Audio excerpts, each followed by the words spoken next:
eh, menanyakan tentang penyertaan ini, katakanlah pelakunya memang lebih dari satu dan telah terjadi kesepakatan atau bersama-sama. Namun, si pelaku ini tidak sampai selesai dia melakukan perbuatan pidananya. Tetapi ada niat, ada kehendak bersama.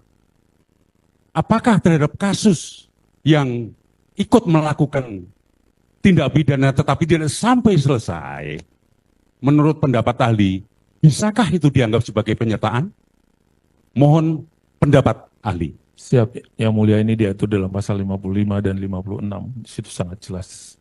Sepanjang ada keinginan yang sama, sepanjang ada perbuatan fisik yang bersama, tentu dapatlah dikategorikan. Tapi untuk itu juga ada juga dalam pasal pidana yang menyatakan tentang percobaan pidana karena tidak selesainya perbuatan tersebut. Akhirnya jaksa biasanya akan mengidentifikasi dalam dakwaannya yang mulia. Kualifikasi apa yang dikenakan kepada orang yang tidak selesai. Kualifikasi pasal yang mana yang harusnya diterapkan. Jangan dipukul rata seperti dalam kasus ini.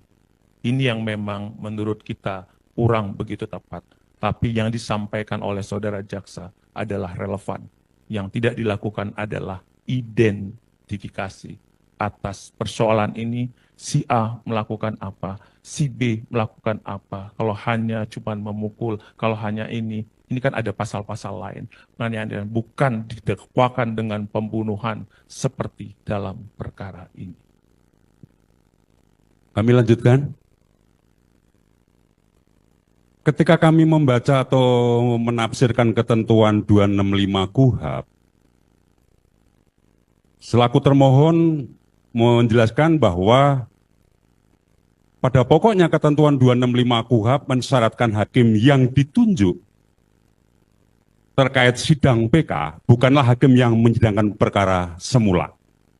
Sedangkan hakim yang ditunjuk menyidangkan perkara PK dibatasi kewenangannya, yakni sebatas penilaian formal. Sedangkan penilaian material merupakan kewenangan Mahkamah Agung RI. Yang kami tanyakan, dan perlu pendapat ahli, berkaitan dengan pendapat-pendapat ahli maupun yang telah ditanyakan oleh tim penasihat hukum, makna dari 265 yang seperti ini seperti apa? Mohon penegasan ahli. Karena ahli adalah ahli hukum acara pidana. Itu 265 ayat berapa ya? Pasal 265 semua. 265 itu Iya. ada ayat 1, ayat 2, ayat 3, ayat 4, Betul. ayat 5. Kalau kita masuk satu komplek, bingung kita. Baik.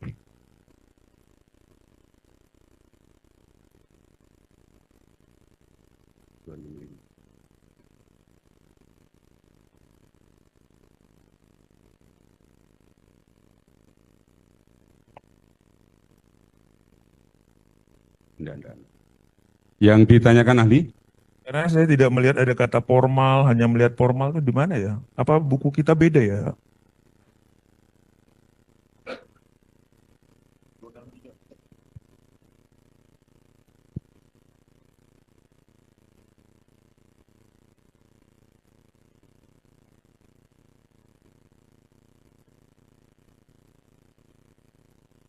Itu poin 3. Poin 3. Maksudnya secara formal bukan berarti kami menafsirkan keliru, mensyaratkan hakim. Apakah Saudara ahli jaksa setuju 265 itu Mm-mm. hakim yang menyidangkan adalah berbeda dan hanya terkait masalah penilaian formal. Saudara jaksa, saya tadi Kalau substansi materialnya adalah Mahkamah Agung karena Hakim Agung lah yang berwenang memutus perkara ini. Sementara kita adalah dalam konteks memberikan pendapat dan kesimpulan. mohon izin saudara jaksa, saya mengkoreksi dulu tadi.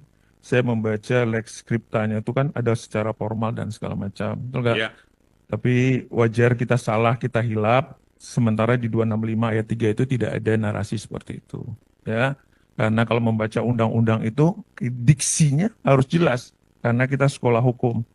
Jadi kalau saya membaca 265 Ayat 3, atas pemeriksaan tersebut, dibuatlah berita acara pemeriksaan yang ditandai oleh hakim, jaksa, pemohon, panitera. Berdasarkan berita acara itu, dibuatlah berita acara pendapat yang ditandatangani oleh hakim dan panitera. Terus, kalau di sini ada kata pemeriksaan, Kalau mohon izin, dikaitkan pasal 1, pasal kan syarat formal itu. pasal 265 ayat 1. Ketua pengadilan setelah menerima permintaan peninjauan kembali, sebagaimana dimaksud dalam pasal 263 ayat 1, menunjuk hakim yang tidak memeriksa perkara semula yang dimintakan peninjauan kembali tersebut memenuhi alasan sebagaimana dimaksud pada pasal 263 ayat 2. Untuk Betul. Berarti tafsiran 265, hakim yang ditunjuk menjalankan perkara sebatas penilaian formal. Ya, kalau itu dibaca oleh orang yang sekolah ansih daripada membaca undang-undang. Tapi kita sekolahnya hukum. Hukum bisa ada rasa keadilan. Hukum tertulis dan tidak tertulis. Karena pendapat ahli maupun penasihat hukum yang lain juga berbeda. Kami menghargai itu. Nggak apa-apa. Makanya sepanjang kita menemukan gejala, deteksi fakta-fakta tadi. Baik. Jangan kita abaikan ada fakta-fakta Baik. yang kurang. Kami sependapat itu. Baik. Lanjut Pak, kalau ada pertanyaannya.